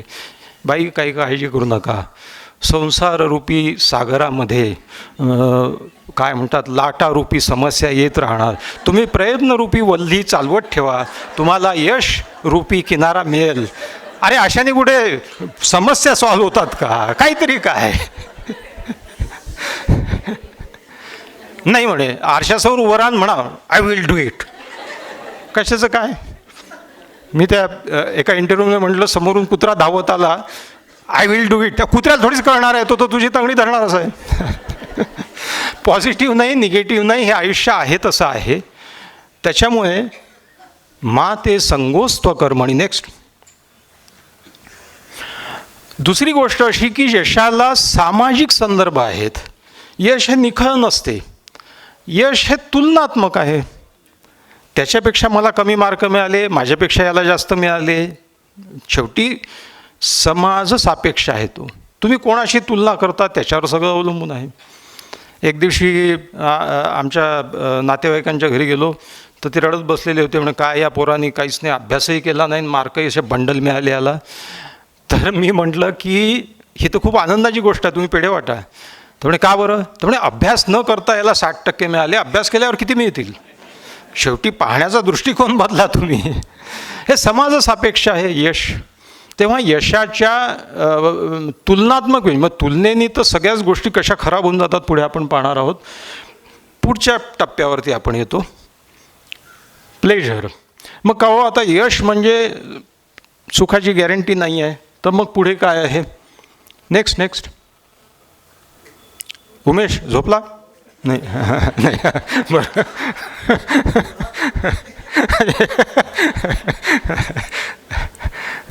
तो त्याच्या सुखात, त्याचं तरी काय, मी सुखाचं भाषण देतो आहे, त्यांनी सुख शोधलं स्वतःचं. सगळ्या कृत्रिम गोष्टींनी मिळतं ते सिंथेटिक हॅपीनेस. नेक्स्ट आपण येतो प्लेझरकडे. का हो मग प्लेझर किंवा सुख म्हणजे ज्याला आपण म्हणतो ते आहे का? पहिली गोष्ट अशी की प्लेझर आणि हॅपीनेसमध्ये फरक आहे हे लोकांना कळत नाही. Pleasure has bodily context. इंद्रिय सुख, इंद्रियोपभोगातून मिळणारं सुख. म्हणून मग पैसाही महत्त्वाचा का बरं आहे? कारण पैशांनी ती सगळी सुखं घेता येतात विकत की जी आपल्याला सुखावह होतील. बघा, बिल्डर लोक जाहिरात करतात की सर्व सुखसोयींनी युक्त फ्लॅट, सर्व आनंद सोयींनी युक्त फ्लॅट नावाची जाहिरात कधी पाहिली आहे का? बिल्डरला माहीत आहे आपण आनंद नाही देऊ शकत. एखाद्या माणसाला आपण म्हणतो हा सुखवस्तू आहे, म्हणजे ज्या वस्तूंनी सुख प्राप्त होते अशी सर्वसाधारण कल्पना आहे, त्या सगळ्या वस्तू याच्याकडे आहे. पण ते मग AC आहे, कार आहे, किंवा हे आहे, TV आहे, फ्रीज आहे वगैरे, पण त्यांनी सुख मिळेल का? सुखाचा सगळ्यात महत्त्वाचा दुर्गुण काय असेल तर pleasure is cursed with society. सुखाला अप्रूप ओसरण्याचा शाप आहे. आणि याला अत्यंत आर्थिक एक अर्थशास्त्राचा नियम आहे, लॉ ऑफ डिमिनिशिंग रिटर्न्स. हा अर्थशास्त्राचा नियम आहे की एखाद्या गोष्टीपासून तुम्हाला जो सुख मिळतं, जे प्लेजर मिळतं, ते त्या गोष्टीचा अधिकाधिक उपभोग घेतल्यानंतर कमी कमी होत जातं. एक गुलाबजाम खाल्ला, छान वाटलं. 2 खाल्ला, बरं वाटलं, ठीक आहे. 3 खाल्ले, एखादा दर्दी असेल त्याला बरं वाटेल. 4, मग 5 झाल्याच्यानंतर इथपर्यंत येईल. 6 झाल्यानंतर उलट्या व्हायला लागतील. आता हे सभागृह याचे काही विशिष्ट नियम आहे, नाही तर वेळ अशी आहे की मी 1 बियर पिली तर हे उदाहरण देतो पण ते इथे मी देऊ शकत नाही. पण जाणकारांच्या लक्षात आलं की 1 म्हणजे छान मजा, 2 म्हणजे ठीक आहे बाबा, 3 म्हणजे जरा ती मग ते डोळे मिटायला लागतात, 4 म्हणजे तो आडवा, 5 म्हणजे त्याला उचलून न्यायचं, 6 म्हणजे तो उलटा. अधिक म्हणजे अधिक सुख, अधिक उपभोग म्हणजे अधिक सुख हे नाही आहे. सुख तेव्हा संपून जातं. म्हणून सुखाला अप्रूप ओसरण्याचा शाप आहे. म्हणून सुख हे अंतिम आनंदाचं निधान नाही. नेक्स्ट, सुखाचा अभियांत्रिकी स्वर्ग. एक ब्रिटिश थिंकर आहे, तो असं म्हणतो की आता जेनेटिक इंजिनिअरिंग, बायो इंजिनिअरिंग हे इतकं प्रगत होत चाललेलं आहे की या जगातून वेदनेचं उच्चाटन होऊन जाईल. याचं कारण असं की सगळी सुखं माणसाच्या हाताशी आलेली आहे. बघा, आता एक चांगली गोष्ट त्यातली ही अशी आहे की आता शारीर बलाचा काही फारसा फायदा नाही आहे. म्हणजे आपण म्हातारी माणसं म्हणणार हातपाय गळले आमचे, आता काय हातपाय गळले, 4 पाय हे झाले तरीसुद्धा तुम्ही रिमोटवर, आता रिमोटची बोटं, म्हणजे पूर्वी ते जाऊन त्या बटन दाबावं लागायचं TVचं, आणि माझ्याकडे तर असा वात्रट TV होता की मी जाऊन ते लावून चॅनल येऊन बसेपर्यंत ते हलून जायचं, कारण तो पाहायचा की हा बसलेला आहे, पुन्हा ते जाय त्याच्यानंतर रिमोटवाले आले. आता तर अलेक्सा आली, नुसतं तोंडीच तिला हे दिलं, पंखा चालव, गाणे लाव वगैरे तर करते. म्हणजे आता शारीरिक बळाचा वापर वरचेवर कमी व्हायला लागला आहे. तर तो असं म्हणतो की एक काळ असा येईल 2050 सालापर्यंत की जिथे सगळ्या दुःखाचं उच्चाटन आपण करू शकू. मग त्याला एक फंडामेंटल प्रश्न लोकांनी केला, म्हणजे थिंकर्सनी केला, की या जगातून दुःखाचं उच्चाटन झालं तर सुखाला अर्थ राहणार नाही. सुख आणि दुःख हे बरोबर येतात. बरं, हे साधारण काय फिलॉसॉफिकल वाक्य नाही, याला एक अत्यंत महत्त्वाचं मेंदूचा बेससुद्धा आहे, वैज्ञानिक पाया आहे. तो असा आहे की आपल्या मेंदूमध्ये ज्या क्षणी आपल्याला जखम होते त्या क्षणी जखम ॲलिव्हिएट करण्याचे, कमी करण्याचे काही न्यूरोपेप्टाइड्स निर्माण होतात की ज्याच्यामुळे ॲनल्जेसिक इफेक्ट येतो, वेदना कमी होण्याचा, आणि लगोलग डोपामिन नावाचं फील गुड हॉर्मोनही तयार होतं. म्हणून बऱ्याचदा आपण पहा, लहान मुलं खेळताना भान हरवतात, लागतं, घरी आल्यावर त्यांना कळतं, त्यावेळी त्याची जाणीव होत नाही. याचं कारण शरीराची ती रचना आहे. म्हणून सुख आणि दुःख हे हातात, एकमेकाच्या हातात हात घालून जातात. दुःखाचं उच्चाटन केलं तर सुखाची अनुभूती येईल का? किंबहुना असं म्हणता येईल की आपल्या सगळ्या सुखद आठवणी ह्या अपार कष्टाच्या नंतर येणाऱ्या त्या सुखाच्या झुळुकीसोबतच निगडीत आहे. सुख असं दुःखाच्या मिळण्यातूनच आपल्यापर्यंत येतं, तेव्हा ते संस्मरणीय होऊन जातं. सुखाचा अतिरेक झाला तर माणसाचं अप्रूप आयुष्याविषयी ओसरून जाईल. दुर्दैवाने जगामध्ये सगळ्यात सेलिंग इंडस्ट्री कुठली आहे? जगातली टॉप इंडस्ट्री हेल्थ इंडस्ट्री आहे. अनेक लोक डाएटिंगच्या मागे आहे, अनेक लोक सौंदर्य याच्या मागे आहे, अधिक सुंदर दिसण्याच्या. अनेक लोक अनेक प्रकारची औषधं घेत राहतात आजारी. मग जितक्या लवकर औषधोपचार होईल तितक्या कॉर्पोरेट हॉस्पिटल्स आले, प्रचंड खर्च. सगळ्यात हायेस्ट सेलिंग हेल्थ इंडस्ट्री आहे. वेदनाविरहित आयुष्य ही काही काय म्हणतात खरी दुनिया नाही होऊ शकत. नुसत्या सुखाने माणूस लवकरच त्याचं अपूर्व ओसरून जाईल. गालिबचा असा शेर आहे की हमें मालूम है जन्नत की हकीकत, लेकिन दिल के बहलाने को एक ख्याल अच्छा है. जन्नत स्वर्ग नाही आहे कुठे, हे त्या मनाची समजूत करून घ्यायची, करवणूक करून घ्यायची तर ठीक आहे. पण संपूर्ण सुखच असलेलं आयुष्य बेचव होऊन जाईल, निरस होऊन जाईल. वेदनेची उपयुक्तता आहे या जगामध्ये. ती उपयुक्तता अशी आहे की वेदना हे कम्युनिकेशनचं साधन आहे. एखाद्या माणसाचा चेहरा उतरलेला दिसला, रडवेला दिसला, आपण लगेच विचारतो का रे काय बरं आहे ना सगळं. हसणारा माणूस हा प्रश्न येत नाही आपण त्याच्याकडे, का बरं हसतोय असं कोणी विचारणार नाही. पण वेदनेत असा माणूस विचारेल. वेदनेनी एकत्रित आलेले लोक एकमेकाच्या जवळ लवकर येतात, म्हणून हॉस्पिटल्समध्ये नातेवाईक एकमेकांशी बोलतात. अनेक सेल्फ हेल्प ग्रुप जवळ का बरं येतात? ते समवेदनेनी एकत्रित झालेले असतात. त्याचं कारणही आपल्याकडे आपल्या मेंदूशी त्याचा वैज्ञानिक पाया आहे. आपल्या मेंदूमध्ये दर्पण चेता आहेत, त्यांना मिरर इमेज न्यूरॉन्स म्हणतात. 70 साली इटालियन शास्त्रज्ञ प्रयोग करत होते. एक माकड, त्याला केळ दिलं. ते माकड केळ खात असताना त्याच्या फ्रंटल कॉर्टेक्समध्ये ज्या वेव्ज उत्तेजित झाल्या, त्याच्यासमोर एक माकड बसलं होतं, त्याच्याही फ्रंटल कॉर्टेक्समध्ये त्याच चेता उद्दीपित झाल्या. याचं कारण असं की ती अनुभूती याला आली. म्हणजे समोरच्या माणसाला आपोआप त्याची अनुभूती निर्माण करणारं एक केंद्र आपल्या सगळ्यांच्या मेंदूमध्ये आहे. ह्या मिरर इमेज न्यूरॉन्स जे आहे ते संवेदना निर्माण करतात, म्हणून एकमेकांमध्ये न बोलताही कम्युनिकेशन होतं. चिंपांझी आणि माणूस यांचा मेंदू 99% सारखाच आहे. एकच फरक आहे, तो म्हणजे चिंपांझीच्या फ्रंटल कॉर्टेक्स म्हणजे प्रमस्तिष्कामध्ये जेवढ्या दर्पण चेता असतात त्याच्या कैक पटीने जास्त माणसांमध्ये असतात. म्हणून माणसांची वेदनेची एक भाषा निर्माण होते. एक फार सुंदर वाक्य आहे. हारुकी मुराकामी नावाचा एक जपानी लेखक आहे, फार मोठा लेखक आहे, नोबेल प्राईज विनर आहे. तो असं म्हणतो की pain is compulsory but suffering is optional. Pain quantify नाही, वेदनेचं काही माप नाही आहे. 1 लिटर वेदना झाली किंवा अर्धा किलो झाली असं नाही म्हणता येत. वेदना ही सापेक्ष आहे, व्यक्ती. मग वेदना निर्माण करणारी गोष्ट झाली, जखम झाली, काय जे असेल. पण सफरिंग म्हणजे वेदनेने किती दुःखी व्हायचं की नाही व्हायचं ते आपल्या हातात आहे. म्हणूनच एकच आजार असतो, वेगवेगळी माणसं स्वभावाची वेगवेगळ्या पद्धतीने त्याला सामोरी जातात. काही जणं बारीक सारीक गोष्टींनी खचून जातात, काही जणं मोठ्या व्याधीलासुद्धा आनंदाने तोंड देतात. आणि मग हेलिकॉप्टर पालक ती कल्पना आपण पुढे मग मांडूया. नेक्स्ट. पैसा सुख देत नाही का? पैशापासून सुखापोभोग घेण्याच्या सगळ्या वस्तू तुम्हाला विकत घेता येतात.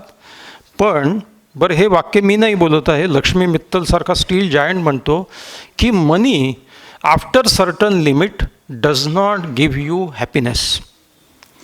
माणसाच्या मूलभूत गरजा भागल्याच्या नंतर थोड्याशा काही लक्झरी, ज्याला आपण म्हणतो की the things which were luxurious at one age have now become necessities. बरं, तेवढ्या नेसेसिटीज लक्झरीज आहेत, त्यासुद्धा आपल्याला AC पाहिजे, मोटार पाहिजे, ठीक आहे. पण त्याच्यानंतर अतिरिक्त पैसा, अधिक सुख, आपण लॉ ऑफ डिमिनिशिंग रिटर्न पाहिलाच. त्याच्यामुळे अधिक सुख नाही मिळू शकत. पैसा खूप आहे बँकेमध्ये, तो बँकेत आहे, ते बँक व्याज कमवते आहे त्याच्यावरती. मनी which you spend is yours. पैसा मिळवू नये का? जरूर मिळवावा. पैसा भरपूर मिळवावा, निर्माण करावा. का बरं? कारण money will give you pleasure if you spend it for others. तुम्ही हजारो लोकांना एम्प्लॉय करता, त्यांना नोकरी देता, रोजीरोटी देता, त्यांचे संसार चालवता. हा खरा पैशाचा उपयोग आहे, जो खरा इंडस्ट्रियलिस्ट ओळखतो, बिझनेसमन ओळखत नसेल. म्हणजे मी नेहमी एक स्लाईड दाखवायचो, आता ती दाखवत नाही, कारण लोकांना ती परिचयाची झालेली आहे की मुंबईला अँटिलिया मुकेश अंबानीचं घर आहे. ते 17 मजली आहे, पण त्याच्यावरनं काही गैरसमज होण्याची शक्यता आहे. 17 मजली म्हणजे आपली 17 मजली नाही, त्यांचा एक मजला आपल्या 3 मजल्या इतका उंच आहे. तर म्हणजे ते 51 मजली घर आहे. या घरामध्ये मी आत्ता नुकतंच ऐकलं की ते क्वचितच येतात या घरामध्ये. एवढ्या प्रचंड घराचं जे मेंटेनन्स आहे त्यासाठी जो स्टाफ आहे, मग आता अनेक मजले आहे. 17 मजल्यावर एका मजल्यावरती सगळा दासी राहतात, एका मजल्यावरती नीता वहिनी आणि मुकेश भाऊ जी खेटरं घालतात तीच ठेवलेली आहेत. एका याच्यावरती काय स्विमिंग पूल असं आहे, एकाच्यावर मीटिंग हॉल आहे, एकाच्या नंतर एका मजल्यावरती नुसता डायनिंग हॉल आहे. आता मला नेहमी प्रश्न असा की हा डायनिंग हॉल किती मोठा टेबल असेल की माईकवरनंच एकमेकांना मीठ जरा कमी झालं आहे, त्या कोपऱ्याला नीता वहिनी, इकडे मुकेश भाऊ आणि इकडे कोकिलाबाई कसे बोलत असतील एकमेकांशी. अधिक पैसा म्हणजे अधिक सुख नाही आहे. Money which you spend is yours. Next, world health organisation एक साधी व्याख्या केली की माणसं सुखी असतात कारण त्यांनी सर्वे घेतात, ते दरवर्षी घेतात आढावा सगळ्या राष्ट्रांचा. WHO असं म्हणते की सुखाच्या काही रिक्वायरमेंट्स आहेत. पहिली गोष्ट म्हणजे अन्न, वस्त्र, निवारा ही बॉडीली बेसिक नीड्स पूर्ण झाल्या पाहिजेत. भुकेला पोटी माणूस माझं व्याख्यान ऐकूनही सुखी होणार नाही किंवा त्याला काही उपयोग होणार नाही. हाताला काम पाहिजे, अगदी ते आवडीचं असलं तर अधिक चांगलं, नसलं तरी कमीत कमी ते पगार देते आहे तुम्हाला. गुड रिलेशनशिप, आपल्या भोवतालच्या लोकांशी मधुर नातेसंबंध पाहिजे. सुखाची सगळ्यात महत्त्वाची किंवा आनंदाची आपण असं म्हणूया व्याख्या की भोवतालचे लोक नाही तर तोंड लटकलेली बायको फिरते आहे किंवा रागावलेला नवरा फेऱ्या मारतो आहे, त्या घरात सुख नांदू नाही शकत. कितीही तुम्ही श्रीमंत असा किंवा महालात राहत असा, जर पटत नसेल तर काय उपयोग आहे त्याचा. हा एक महत्त्वाचा भाग आहे. एवढं करूनही अंतिम सुख जे आहे ते दूर राहतं. त्याची पूर्ती कशात होते? आयुष्याला अर्थपूर्णता पाहिजे. Your life should be meaningful. आणि ते मिनिंग कशाने येतं ते मिनिंग आपण पुढे पाहणार आहोत. मॅच्युअर डिफेन्सेस, मगाची स्लाईड मी याच्यासाठी तो एकदम काय म्हणतात झोपलेले लोक जागे व्हावे कुत्र्याचं तोंड पाहून. आपण खूप पटकन रिॲक्ट होतो. आपल्या मनाचा काय जो किल्ला शाबूत ठेवण्यासाठी काही डिफेन्सेस आपण तयार करतो. मग खरा आनंद कशात मिळतो? तो आनंद या गोष्टीत मिळतो की ते डिफेन्सेस आपले मॅच्युअर डिफेन्सेस असले पाहिजे. इममॅच्युरिटी, अपरिपक्वता माणसाला आत्तापर्यंत धावायला लावते सुखाच्या मागे. पण माणूस जेव्हा मॅच्युअर होतो, परिपक्व होतो, तेव्हा तो जे संरक्षक व्यवस्था वापरतो त्या व्यवस्थांपैकी एक म्हणजे मगाची जी स्लाईड होती की काय म्हणता येईल रिॲक्टिव्ह, याच्या आधीची त्याच्या अगोदरची ठीक. Meaning is a close relative of happiness. Next, suppression. तुम्ही बघा, आपण समोरच्या माणसाचं बोलणं हे उत्तर देण्यासाठीच ऐकतो. आता माणसांनी अचानक कारण नसताना व्यक्त होऊ नये, समोरच्याचं बोलणं ऐकून घ्यावं. आणि हे व्यक्त होण्याच्या लायकीचं आहे का? हे व्यक्त झाल्याने समोरच्या माणसात काही फरक पडणार आहे का? किंवा व्यक्त झालंच पाहिजे का? हळूहळू माणूस जसा शांत होत जातो तसं तो रिफ्लेक्टिव्ह रिॲक्टिव्ह होत नाही, तो सप्रेस करतो. आपल्या ज्या भावना आपण काहीही विचार न करता व्यक्त करत होतो, मग रागवत होतो, मग क्रोधाच्या आहारी जात होतो किंवा याच्या आहारी जात होतो, त्या सगळ्या भावना शांत करणे, सप्रेस करणे हा मॅच्युअर डिफेन्स आहे. Next, sublimation. सब्लिमेशन म्हणजे आपल्यातील ज्या हिंसक भावना आहे त्याचं उदात्तीकरण, त्या चांगल्या कामासाठी लावणं. हे सगळे मॅच्युअर डिफेन्सेस ऑफ माइंड आहेत की जे आल्याने तिसरी संकल्पना येते ती म्हणजे हॅपीनेस, आनंदाची. मग ज्याच्या अंतर्मनामध्ये हिंसक भावना आहे तो सर्जन होतो. म्हणजे चाकू तर चालवायला मिळाला, चाकूनी पोटबीट कापता आलं, पण ते चांगल्यासाठी लोकांच्या आहे. मग बाबा आमटेंचं नाव समोर येतं. बाबा आमटेंची कहाणी इतकी हे आहे, विलक्षण आहे की वरोऱ्याच्या नगरपालिका होती त्यावेळी, त्याच्यामध्ये ते नगरसेवक होते, ॲडव्होकेट होते. आणि त्यांनी पाहिलं की एक रात्री परत येत होते, पाऊस पडत होता आणि कोपऱ्यामध्ये एक माणूस महारोगाने त्रस्त झालेला आणि तो पडलेला होता, भिकारी होता, गरीब होता, काय असेल ते. तर त्यांना वाईट वाटलं आणि ते घरी गेले आणि घोंगडी आणली एक आणि त्याच्या अंगावर टाकून दिली आणि ते परत गेले. परत गेल्यानंतर ते विचार करायला लागले की मी दुरून त्या माणसाच्या अंगावरती घोंगडी टाकून माझं कर्तव्य पूर्ण केलं, पण खरंच मी त्या माणसाच्या वेदना जाणून घेतल्या का? माझ्या मनातली जी किळसाची किंवा जी याची भावना होती ऑब्नॉक्शसतेची, ही या भावनेपोटी मी हे सगळं केलेलं आहे. नाही, हे बरोबर नाही आहे. त्याला माणुसकीची माणूस म्हणून त्याला एक त्याची भूक ओळखली पाहिजे, माणसाचं त्याला प्रेम पाहिजे आहे. तिथून त्या सगळ्या कामाला सुरुवात. म्हणजे आपल्या मनातल्या ज्या काही याच्या भावना होत्या किळसेच्या किंवा याच्या अशा लोकांना पाहून त्यांनी सब्लिमेट केल्या एका मोठ्या कार्यामध्ये. सब्लिमेशन, अल्ट्रुइझम किंवा परोपकार म्हणून मिनिंगफुल लाईफ कसं होईल? पैसा मिळवावा, पैशाने आनंद होतो तो दुसऱ्यासाठी खर्च करून. तुम्ही निरपेक्ष वृत्तीने तो खर्च करा किंवा सत्कारणी लावा, तर तुम्हाला जो आनंद होईल तो त्या पैशातून वस्तू विकत घेण्यातून होणार नाही. त्याच्यामुळे वस्तूंची वाढ करू नका. वरचे वर पैशाने हा आनंद विकत घ्या, परोपकाराचा हा आनंद विकत घ्या, अनुभव विकत घेण्याचा. मला एक मित्र म्हणाला की भरपूर पैसे झाले तर काय करावं या पैशाचं? सरकारकडे टॅक्स भरावं नाही वाटत, तर सरकार इतकं भ्रष्ट आहे की त्याला टॅक्स भरून आपलं ते वाया घालवणं आहे. म्हटलं पहिली तर टॅक्स भरला पाहिजे. सगळेच असा विचार करायला लागतील, हेही मिळणार नाही. दुसरी गोष्ट अशी आहे की तुला आनंद मिळेल, पण तो तू सत्कारणी लावला तर मिळेल. आणि तो आनंद त्याची तुलना कुठल्याही उपभोगाच्या. म्हटलं अनुभव घे. अनुभव काय घे? म्हटलं ट्रिपला जा, दूरदूरचे माणसं पहा, लोक पहा, देश पहा. वस्तू विकत घेऊ नको. आता वस्तूंची भरमार खूप झालेली आहे आणि त्याचा उपभोग माणूस घेऊ शकत नाही. नेक्स्ट, सगळ्यात महत्त्वाचा डिफेन्स जो आहे तो ह्युमरचा आहे. विनोद या जीवनाच्या विसंगतीला सुसंगत नाही करू शकत, सुसह्य करू शकतं.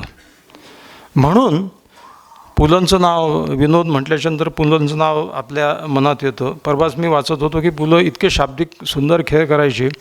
एक छान मुलाखत वसंत सबनीसांची पुलंची घेतली. वसंत सबनीस ते म्हणे तुम्ही नाटक उभं करता आणि ते जर चाललं नाही तर ते बसते, तर हे काय मराठीची मजा आहे? तर पुलं असं म्हणतात की नाटक हे बसणं हा प्रयोग जो आहे, शब्दप्रयोग मराठीतला फार मजेदार आहे. आम्ही नाटक बसवतो आणि ते छान बसलं तर ते चालतं. म्हणजे मग प्रेक्षक उभा राहून पहिल्याच अंकात चालायला लागत नाही, तो शेवटपर्यंत बसून राहतो. आणि जर नाटक नीट बसलं नाही तर प्रेक्षक चालायला लागतो उठून. असंच आहे धंदा. जर धंद्यात जम बसतो आणि जम नाही बसला तर धंदा बसतो. धंदा चालायला जम बसला पाहिजे, असा हा बसण्याचा. शेवटी पुलं असं म्हणतात की बस या शब्दावरती बस झाला आता. पुलंचं एक फार सुंदर काय आठवण आहे ती सांगतो आणि पुढच्या टप्प्यावर जातो. कारण असंख्य गोष्टी आहेत पुलं म्हटल्याच्यानंतर. की एका सभेमध्ये पुलं बसलेले होते आणि समोर आणि त्यांच्यासोबत नानासाहेब गोरे होते, समाजवादी थोर नेते, आणि ते भाषण देत होते. आणि बाजूला प्रतापराव पवार बसलेले होते आणि पुलंही बसलेले होते. तर नानासाहेब गोरे सारखं म्हणत होते की पोलिसांनी सुधारलं पाहिजे. पोलीस हा शासनाचा प्रतिनिधी आहे, तो लोक आणि शासन यांच्यामधला, आणि पोलीस सुधारले तर समाज सुधारेल. पोलीस सुधारले. पुलं प्रतापरावांच्या कानात कुजबुजले, कोणीतरी गोऱ्यांना सांगा पोलीसही सुधारतील, हप्त्याने सुधारतील. सवयच तशी आहे लोक.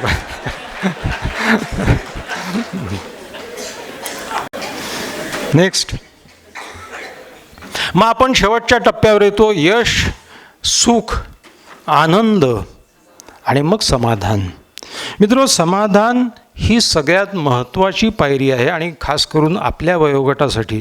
म्हणजे तरुणपणी समाधानी असू नये असं नाही आहे. तरुण समाधानी असले तर फारच चांगली गोष्ट आहे, पण ती फार दुर्मिळ गोष्ट आहे. तरी तरुण पिढीतले काही लोक पाहून मला चांगलं वाटतं की ते त्या वयातही प्रगल्भ असतात. ते तर कुठल्या टप्प्यावर समाधान यावं ते जितक्या लवकर आलं तितक्या लवकर चांगलं.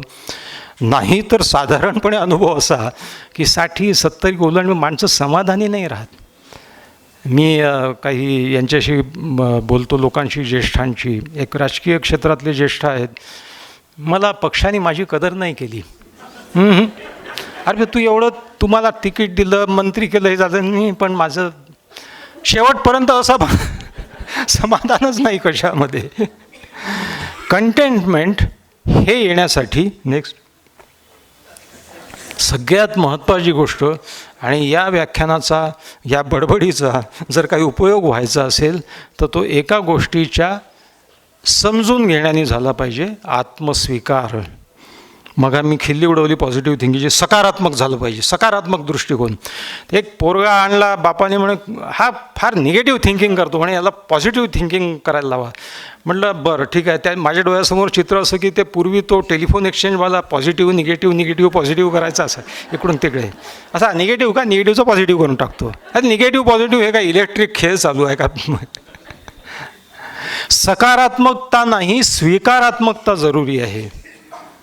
आयुष्यामध्ये जितक्या लवकर तुम्ही या परिस्थितीचा, भोवतालच्या परिस्थितीचा, स्वतःच्या गुणाचा, अवगुणांचा आणि समोरच्या माणसाच्या मर्यादांचा स्वीकार कराल, ॲक्सेप्ट कराल, तितके लवकर तुम्ही आनंदी व्हाल, सुखी व्हाल, समाधानीसुद्धा व्हाल.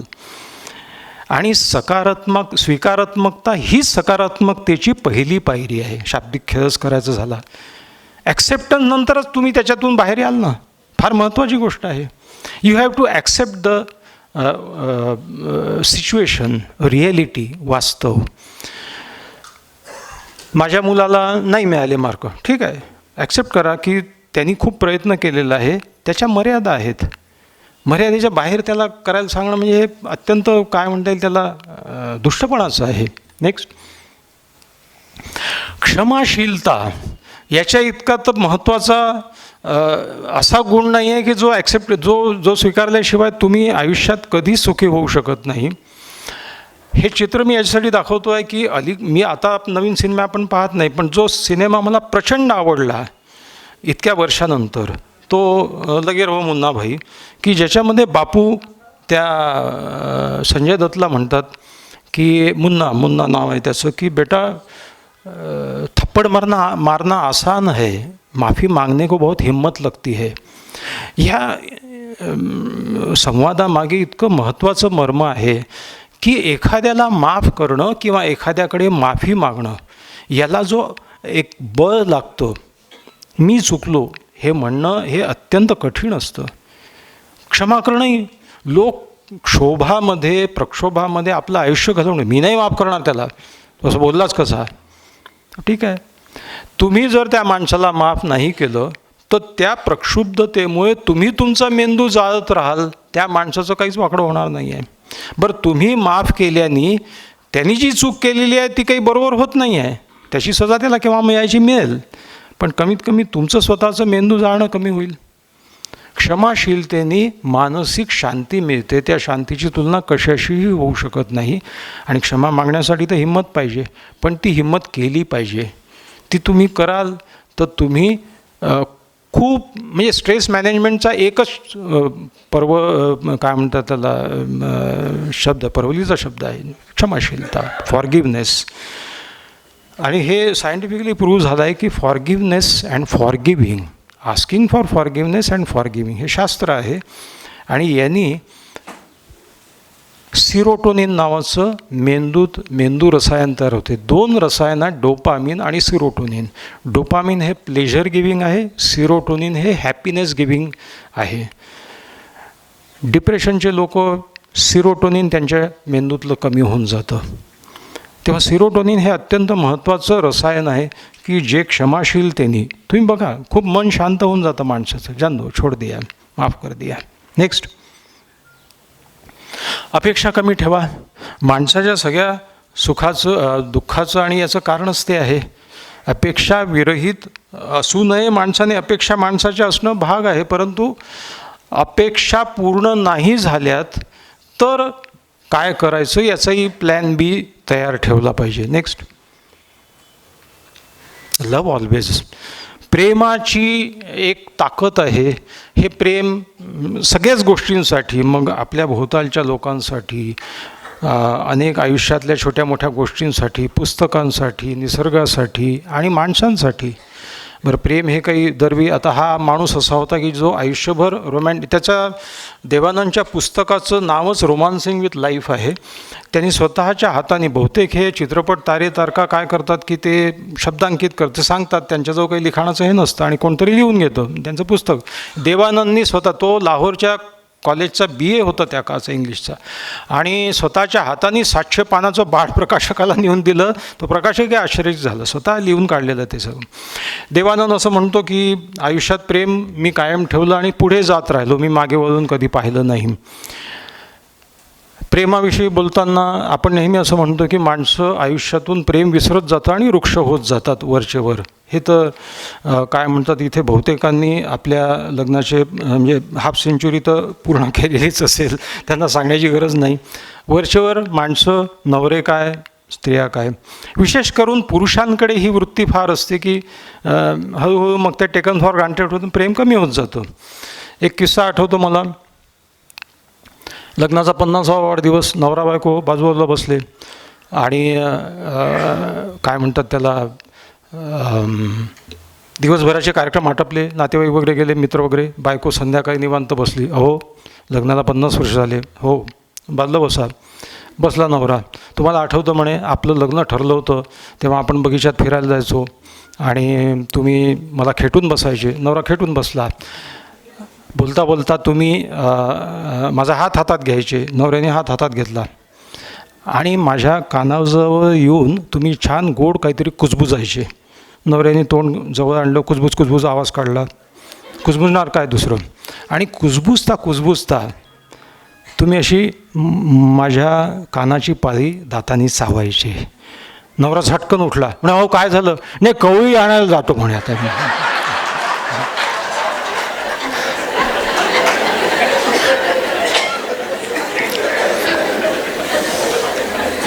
दरवेळी वृक्षतेचा वसा नवऱ्यांनीच घेतला असतो असं नाही, बायकाही वृक्ष होत जातात.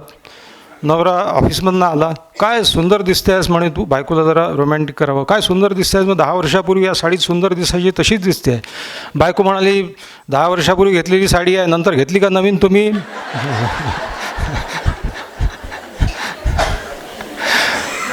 दोघंही कुछ कुछ होता है सिनेमा पाहायला गेले. बायको म्हणाली, बघा बघा, तो त्या काळ्या ढुस्स काजोलच्या मागे तो शाहरुख खान कसं गाणे म्हणत म्हणत धावतो आहे, नाही तर तुम्ही.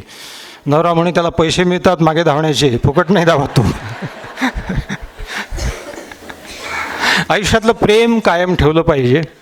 अपेक्षांच्या बाबतीत मला एक फार सुंदर वाक्य परवा वाचायला मिळालं की शेवटी कसं आहे की सगळं सुख या गोष्टीवर अवलंबून आहे की तुम्ही अपेक्षांचा डोंगर किती मोठा उभा करता समोर आणि मग तो पूर्ण होत नाही. आणि एक छान 2 ओळी होत्या त्याच्यासोबत की आता हे पहा, मेमरी क्लबच्या याच्यात आलो मी, विसरलो की मगाच्या याच्यात तो सुंदर 1-2 ओळी ऐकवायच्या होत्या की सफ़र का मज़ा लेना हो तो साथ में सामान कम रखिए, सफ़र का मज़ा लेना हो तो साथ में सामान कम रखिए, और ज़िंदगी का मज़ा लेना हो तो दिल में अरमान कम रखिए. फार अपेक्षा नाही केल्या तर मग अपेक्षाभंगाचं दुःखही होत नाही. आणि दरवेळी माणसाने, मला असं वाटतं कुठंतरी की ज्याच्यात हा काही मुद्दा या स्लाईड्समध्ये नाही आहे, की 2 गोष्टी केल्या पाहिजे. एक तर समोरच्या माणसाचा विचार केला पाहिजे. आजकाल काय झालेलं आहे, संवेदना इतक्या तीव्र झालेल्या आहेत की मोबाईलची रिंग वाजवली, मी फोन केला आणि रिंग वाजून वाजून बंद पडली, पण उचलली नाही तिने, मुद्दाम उचलली नाही. काल ते अमुक अमुक काहीतरी झालं होतं म्हणून ती रागावली असेल किंवा तो रागावला असेल, म्हणजे काय असेल. माणसाचे तो कुठल्या अवस्थेत असेल, कुठेतरी जाऊन बसला असेल, काहीतरी असेल, रिंग वाजली उचलला नाही की लगेच त्याचा राग वाढतो. किंवा मग काय कालपासून 2 रिंग दिल्या उचलला नाही. माणसांचे इतके हे जवळ झालेले आहेत संवेदना तीव्र. समोरच्या माणसाचा विचार केला पाहिजे की हा काही विवंचनात असेल. एक छोटा प्रयोग केला शास्त्रज्ञांनी की तुम्ही बसलेले आहात, तरुणांसाठी केला की तुम्ही बसलेले आहात आणि समोर तुमची एक मैत्रीण गेली आणि ती मैत्रीण निघून गेली, तुमच्याकडे पाहिलंच नाही. तुमच्या मनात पहिला काय विचार येतो? तर मग त्या मुली तिथे बसल्या तेवढे शेफारली असेल, माजली आहे, जरा स्वतःला जास्त समजते आहे. 10 मधली एकच मुलगी असं म्हणाली की नसेल, बिनसलं असेल काही तिचं, तिच्या तंद्रीत असेल काहीतरी, तिचं बिघडलं असेल, काहीतरी अपसेट झाली असेल काही गोष्टीवरनं. हा विचारच आपण करत नाही. आपला मेंदूची स्थिती जशी आहे की ती वाईटाकडे विचार करण्याकडे प्रवृत्ती आहे. आणि हे सगळं इव्होल्युशनमध्ये म्हणजे काय उत्क्रांतीमध्ये तसा मेंदू आपला बनलेला आहे. तर सांगायची गोष्ट अशी की या कार्यक्रमाच्या शेवटाकडे येत असताना ह्या सगळ्या सक्सेस, प्लेजर, हॅपीनेस आणि कंटेंटमेंट हा एक प्रकारचा जीवनाचा प्रवास आहे. या प्रवासामध्ये कंटेंटमेंटचं स्टेशन जितक्या लवकर येईल तितका माणूस आपल्या आयुष्याचा आनंद घेऊ शकतो. हॅपीनेसच्या पलीकडे कंटेंटमेंटला असंही नाही आहे की माझ्या आयुष्यात सगळी सुखं आली पाहिजेत. माणूस कंटेंटेड दुःखासह राहू शकतो. असे अनेक लोक आहेत की जे वंचित होते, ज्यांना नाही आयुष्यात ते मिळालं, पण त्यांना त्याच्याबद्दल काही क्वाम्स नाही आहेत, त्यांना त्याच्याबद्दल काही नाही आहे. हे ठीक आहे. म्हणजे काय म्हणतात, गुजरी हुई बहार का तब से रही क्या, जैसे भी गुजर गई अच्छी गुजर गई. ते आणि म्हणून मग या कार्यक्रमाचा शेवटाकडे येताना एका वैदर्भीय कवितेने मी कार्यक्रमाचा शेवट नेहमी करत असतो. आणि वैदर्भी कविता अगदी साधी सोपी आहे, पण ती हे सांगते की माणसाचा आता दिवस कसे आलेले आहेत, माणसाचा माणसावर भरोसा राहिलेला नाही आहे. पण जितका आपण विश्वास ठेवू तितका आपला शेवटी सगळं विश्वासावर चाललं असतं ना. त्याच्यात वैदर्भीय शब्द भरोसा आहे. तो जर वाढीला लागला तर माणसं माणसावर विश्वास ठेवून हे आयुष्य सुखाचं करू शकतात. वैदर्भी कविता अशी आहे की एकदा एका जोडप्याचं कडाक्याचं भांडण झालं. एक पोरगं असून काम फारकतीवर आलं. खटला गेला कोर्टात फारकतीसाठी, दोघांनी अर्ज केला पोरगा भेटासाठी. बाप म्हणे पोरावर महाग काय, बायको म्हणे पोराची मी हो माय. डोकं खाजवून जजनं विचारलंय केला आणि दोघांच्याही भल्यासाठी निकाल एक दिला. जज म्हणत बाई तुमची इच्छा नसली तरी एक पोरगं होईलोक थांबा त्याच्या घरी. एका पोराचं डिव्हिजन कसं करणार, दोन झाले तर एक तू घेऊन जा, एक तू घेऊन जा. शेवटी तडजोडच आयुष्याचं महत्त्व. जज म्हणत बाई तुमची इच्छा नसली तरी एक पोरगं होईलोक थांबा त्याच्या घरी. बाई म्हणे जज साहेब हे काय केलं, ह्याच्या भरोशावर राहिली असते तर हेही नसतं झालं.